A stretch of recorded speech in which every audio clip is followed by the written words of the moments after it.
Well, it was a late day, but I got everything I needed done. I went for my COVID test. They did a saliva test for the first time. It was me spitting into this tiny tube for about 5 minutes. This morning, it's just hospital scrubs. They get a bad rap for not being very breathable and having no shape, but they help you blend in. I had an oil change planned this morning at 7 a.m. Unfortunately, due to rearranging of scheduling and lack of people available right now during the holiday season, I'm going to have to stand them up.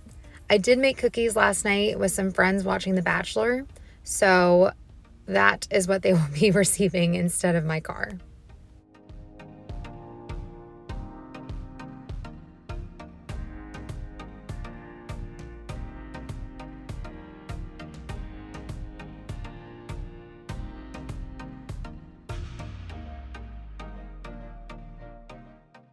Definitely an early morning. Alarm was set at 5:15 and I'm out the door to check an add-on patient in the morning. She had her device implanted last night. This is before my 7:30 loop case.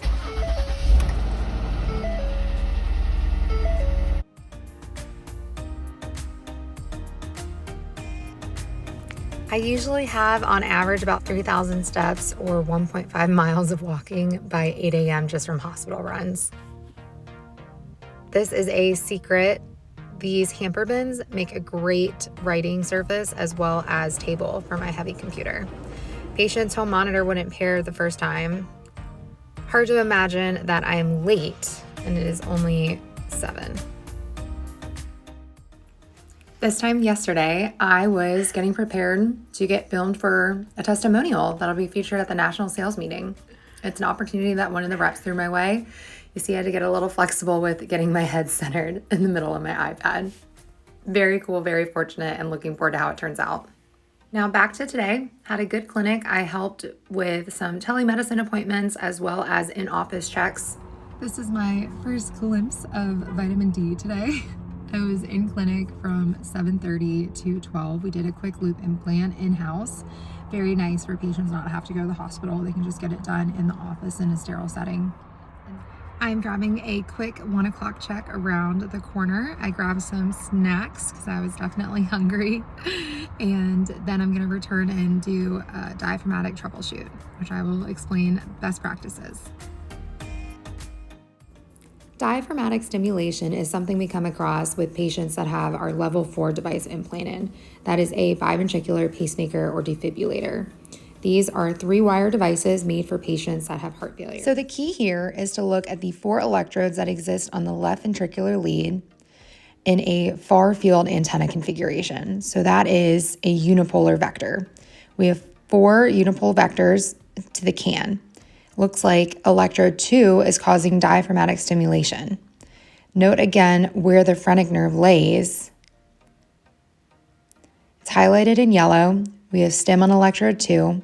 What we will do is look at the electrode that had the best threshold and dive into bipolar configurations. Easy, right? So in all honesty, this is a more complex thing to do in clinic. This is when I feel like I'm really using my degree though. I'm essentially programming the pacemaker around the patient's anatomy. So electrode 2 may be very close to the phrenic nerve, but 1 and 4 have great threshold, and I can mess around and try to get the one with the best battery configuration and best quality of life for the patient. I have a couple different timers that I can confirm which electrode is best, but what I really want to hone in on is a bipolar configuration versus a unipolar configuration. Bipole is connecting the 2 electrodes at the tip of my wire. It's a near field antenna. A unipole is using a far field antenna. This can be dangerous because it can catch myopotentials or extra stimuli. Myopotentials as well as T-wave oversensing is very dangerous in confusing our pacemaker. Enough shop talk. It's time to implant a pacemaker. This patient is receiving a device because they have symptomatic bradycardia as well as sick sinus syndrome. So when they're trying to exercise or do an activity, their natural God-given pacemaker cannot increase for that activity. It just stays low. So imagine running on a treadmill and never getting your heart rate up to an aerobic rate of 110, 120. So I've said this before, but clinicals, the expectation of a biomedical clinical engineer is that you're available from about 7 a.m. to 5 p.m. I was definitely available before 7 a.m. this morning. So I'm super thankful that this late pacemaker that's about to start at 5, the rep who manages the account tagged me out. So I get to go home, recharge, go on a run, and we're only halfway through the week. So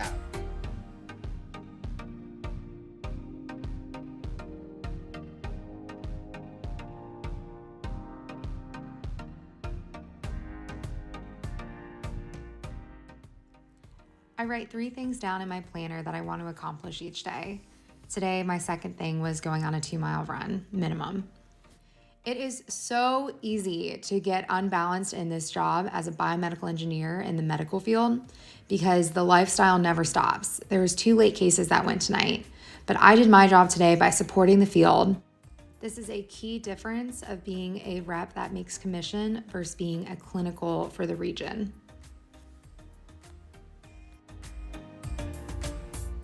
This was my FedEx project this week. Very simple. It's a 1-inch binder filled with combined PDFs that I got from my company website, and they are device fundamentals.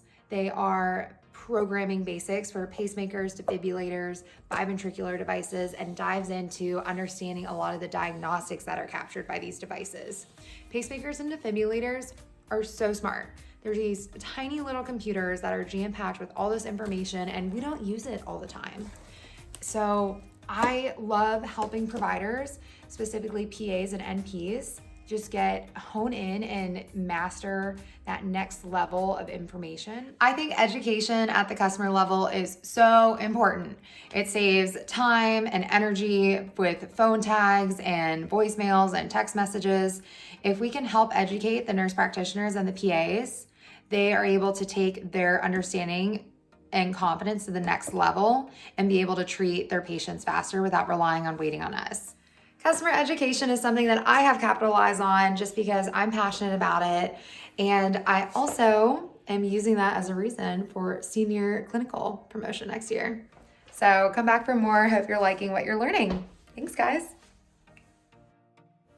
Final stats for the day. As always, iMessages on top.